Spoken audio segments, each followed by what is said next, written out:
Welcome to episode 41 of Cyclops is Waiting for Me, an X-Men the Animated Series weekly recap podcast.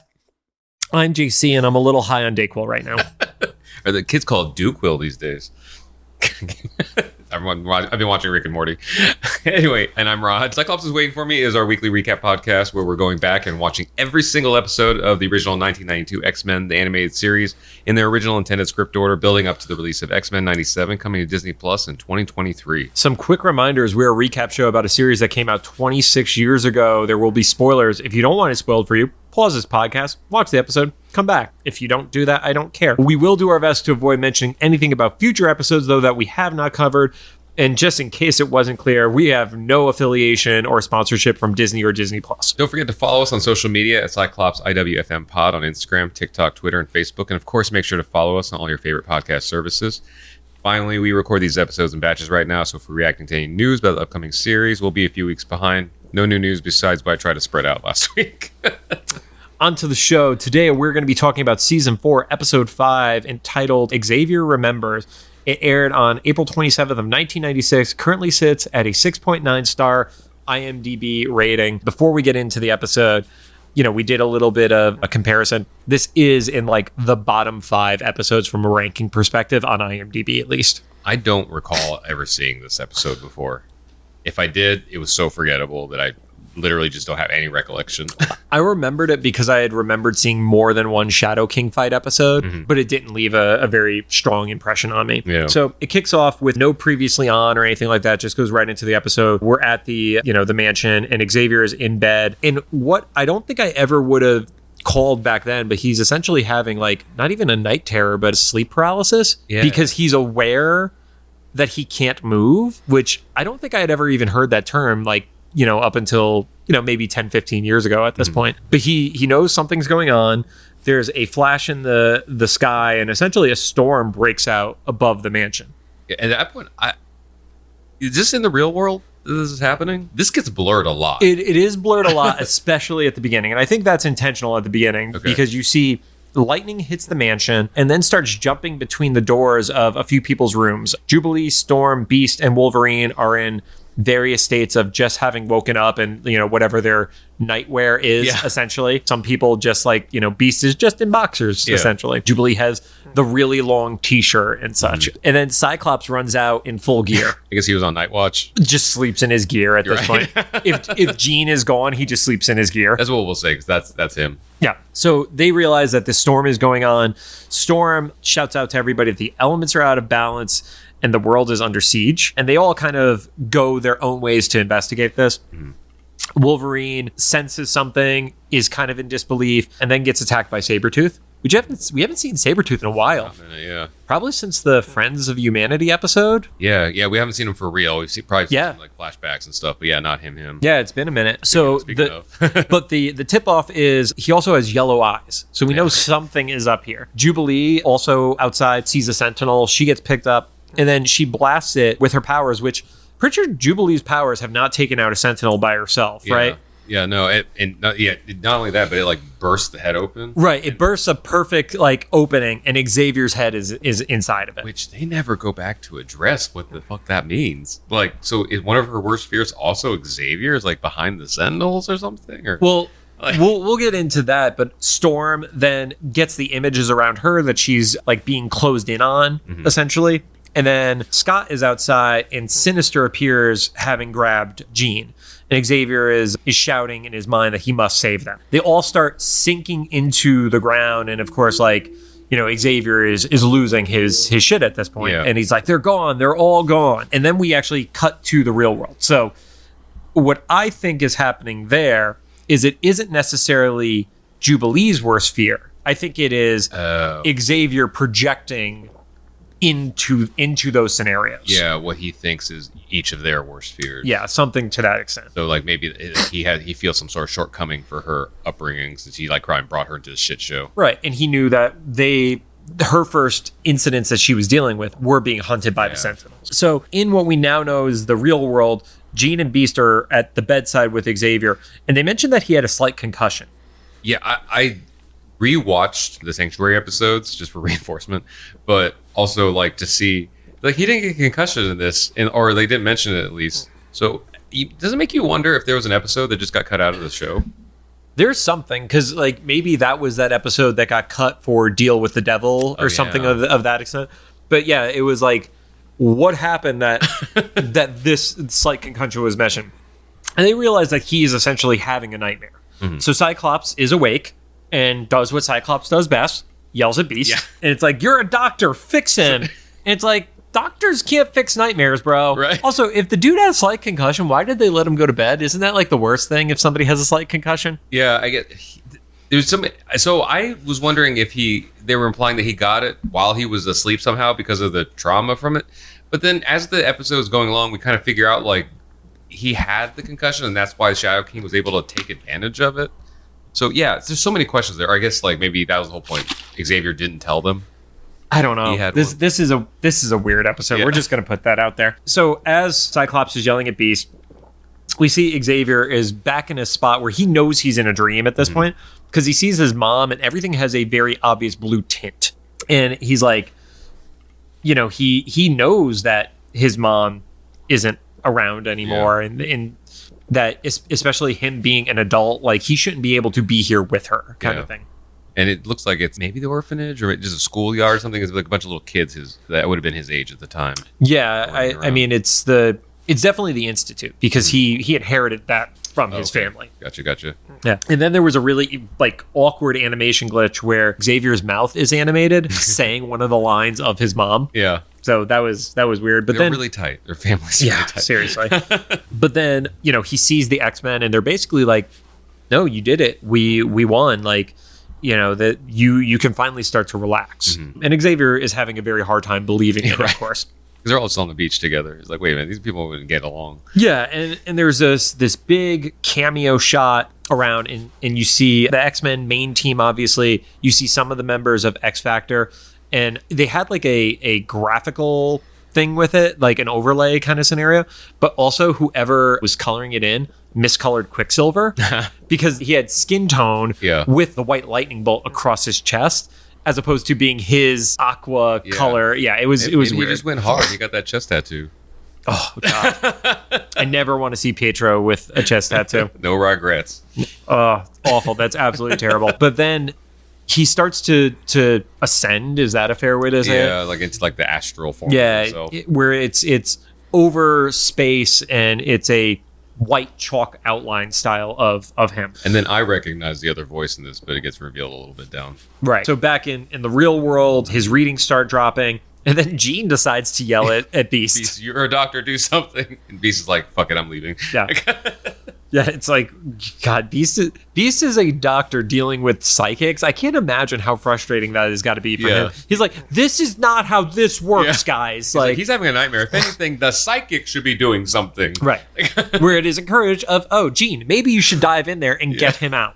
Which is the most reasonable solution for a nightmare. Yeah. And so she's reaching out to Xavier, and to Rod's point, he recognized the voice. He's being told to ignore Jean's call, and it is the Shadow King. He remembers the Shadow King in a series of flashbacks where we actually get to see the origin of it, which I wasn't familiar with. I knew that he was tied to Storm somehow. Right. We see like the person here in this flashback. So Xavier is flashing back to Cairo where he gets pickpocketed by like a young Storm. A young version of Storm. And then runs after her and then uses telepathy to get her to drop the wallet. He picks it up, but then like another psychic hits him up in the Shadow King's voice. Yeah, he's like, come into the restaurant to your left. It's like, okay. And they have this like interesting conversation because obviously we know Xavier and Magneto have their back and forth in terms of philosophy, where while Magneto takes the perspective of mutants should have dominance, he is not looking for like enslaving humanity. Yeah.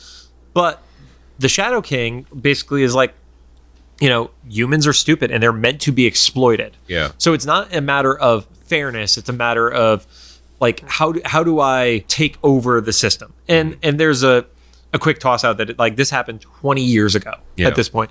So, you know, Xavier and the Shadow King, you know, they fly into the astral plane in this memory, and there's no other way to describe it other than a kaiju fight. Yeah, it's my actual note says like they have a kaiju fight on the astral plane. Yeah, and that's where Xavier defeated Shadow King and banished him there forever, and that's why like he popped up like years later in what we previous episode in the Storm episode. Yeah, in the Storm episode where they battled him.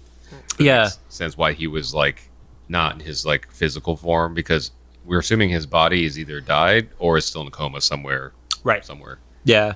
And he basically, because he saw what the Shadow King thought of humans. Mm-hmm. He saw that he was exploiting young mutants by looking at kids like Storm. And the whole thought process is like, he's so cruel, he needs to be stopped. And kind of, essentially says that he was the inspiration for starting the X-Men. It was this confrontation with Shadow King. Yeah, then we see like the montage of like who would come after him. It's like Apocalypse, Magneto, Sinister, Right. This stuff. He continues to follow Storm, and then you see a bunch of early versions of most of the X-Men, which I thought was a really cool shot, because you had the original 5 in their outfits, Beast not even transformed yet. You had Rogue in her original outfit, pre the leather jacket.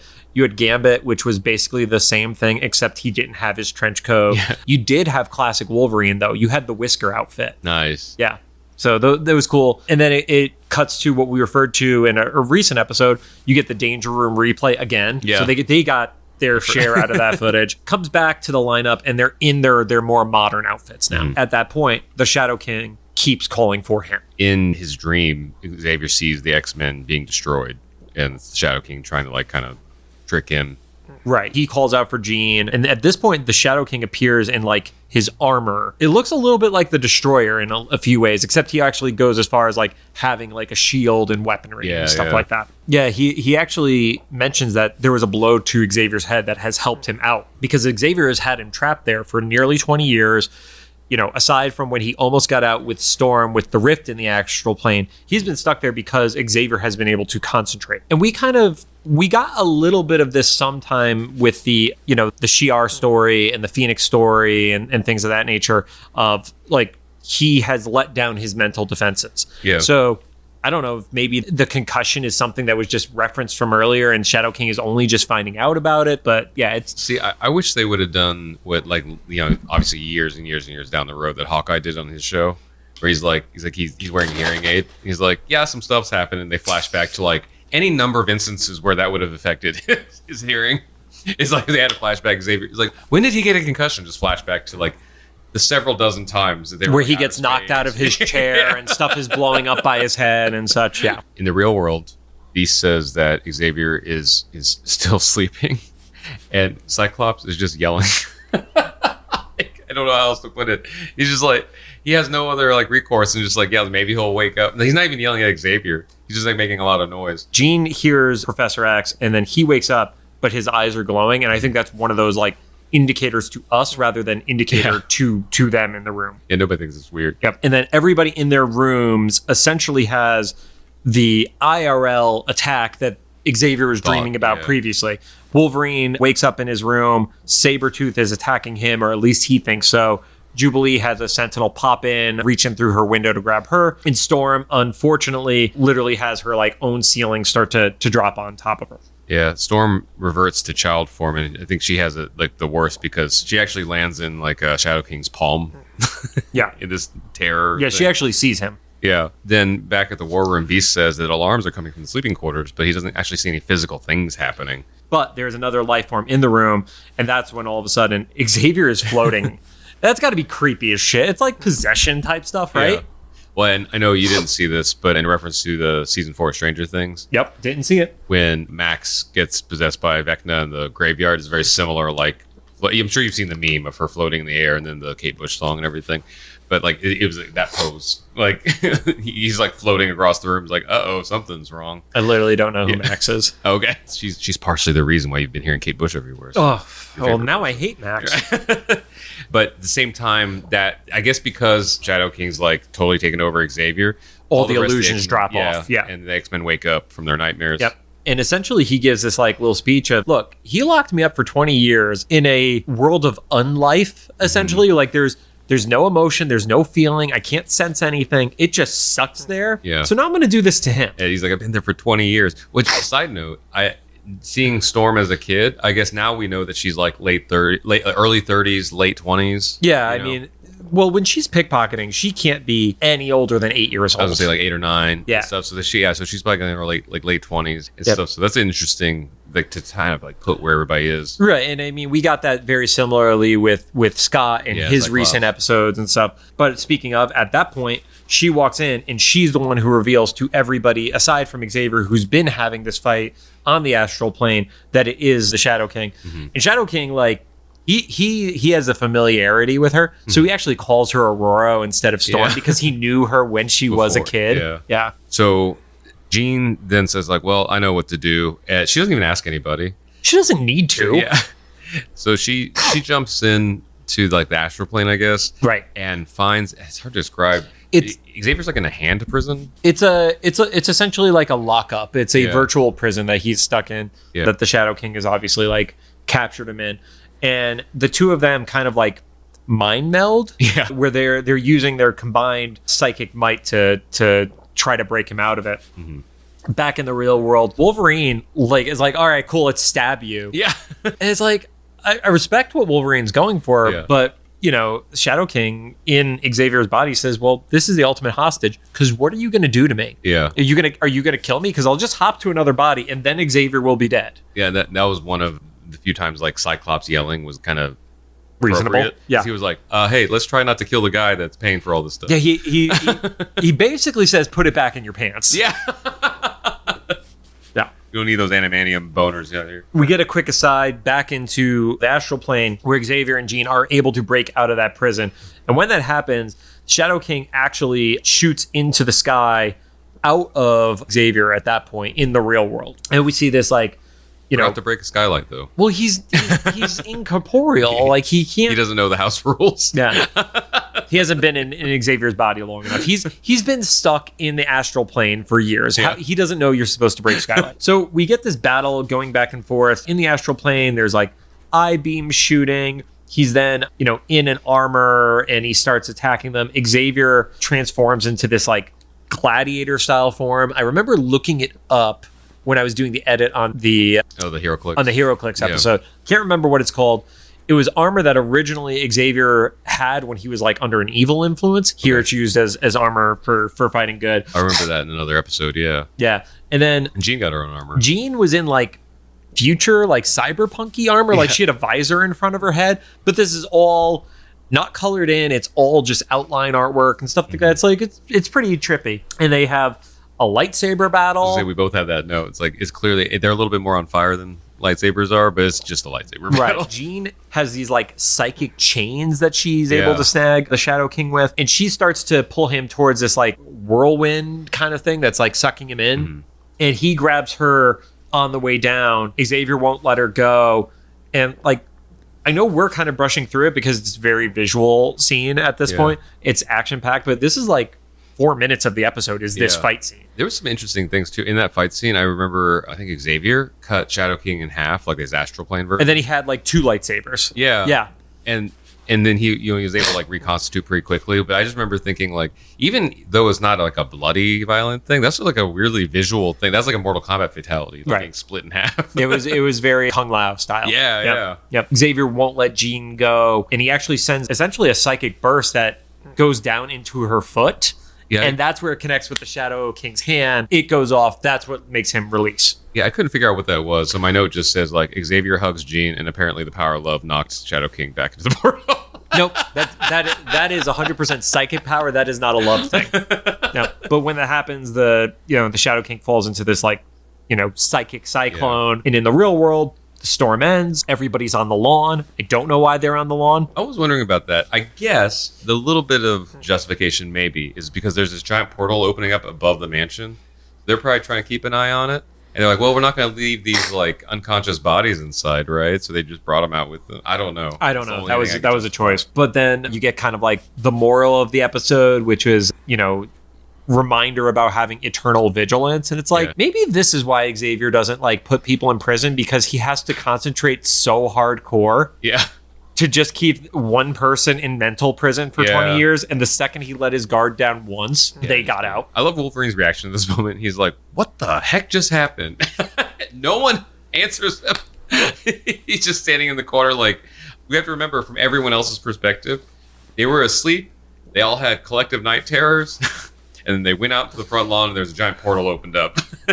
With over the mansion. Yeah, with lightning and shit like that. But then he ends it on this like, and I think this is where it falls in the under 7 category of scoring, where it's like, he also gave me a gift, and it's like, he reminded me why I founded the X-Men, and it's like, Yeah, because besides that, it's like, what really happened here? Xavier had a nightmare and maybe possibly died because his spirit would die, but then the X-Men had nightmares, they woke up.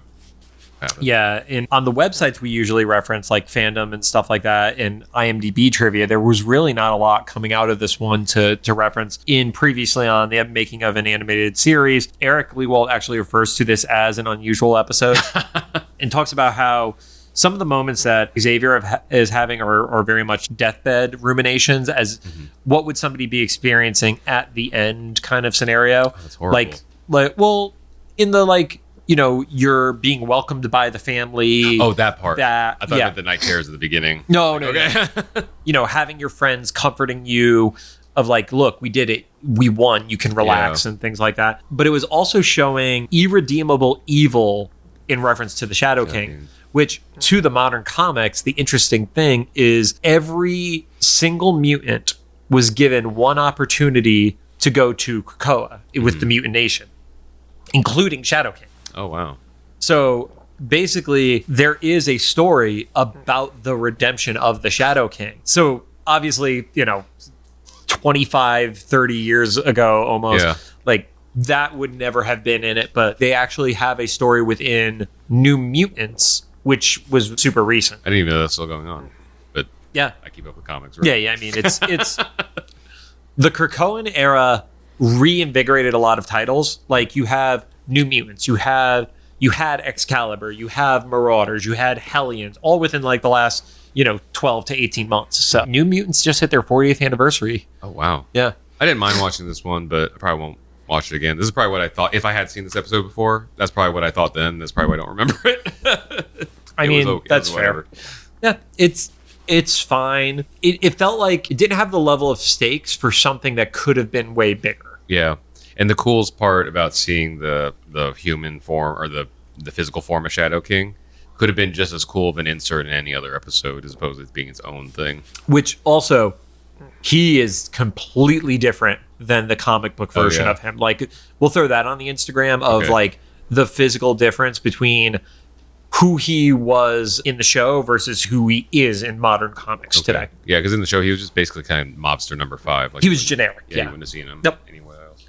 All right. Well, I think that's all we got for this one. Yeah. So thank you guys for joining us. If you have any thoughts, make sure to drop them into the comments for either the YouTube upload or official Instagram post of this episode. If you like what you heard, we'd appreciate a rating of the podcast app of your choosing. Find us on Apple Podcasts, Anchor, Spotify, Google Podcasts, or CastBox. We have to do one more episode before I pass out from taking way too much NyQuil during the day. You're a doctor. Please do something.